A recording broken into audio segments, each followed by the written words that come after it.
काय रे गण्या, कसं काय चालू आहे गणपतीची वर्गणी? अरे का सांगू रे भाऊ तुले, गणपतीची वर्गणी कशी काय चालू आहे तर गावातले लोक नाही का, घरी गेलं त्याच्या आता 50 रुपये हातात देते. 50 रुपयाच्या वरती देत नाही. एखाद्यानं दिले तर दिले 100 रुपये.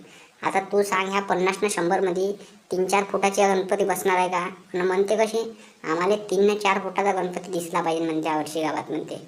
आणि त्याला कोण सांगन का डेकोरेशनचा खर्च 10,000 रुपये येते इथं.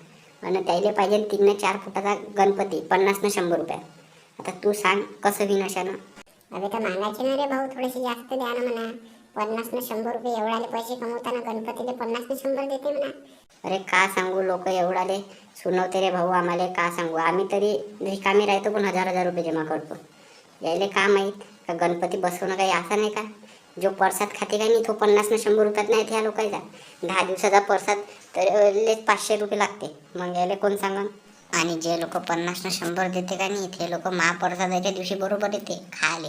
त्याले महाप्रसाद सांगून द्या कसा खा लागते तो. आता म्हणावं नाही गणपती बसवतो म्हणून काही म्हणत नाही भाऊ.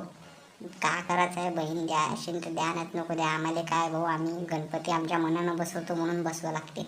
चला मग भेटतो नवीन व्हिडिओ. आणि सबस्क्राईब न लाईक करून द्या यार. बाय.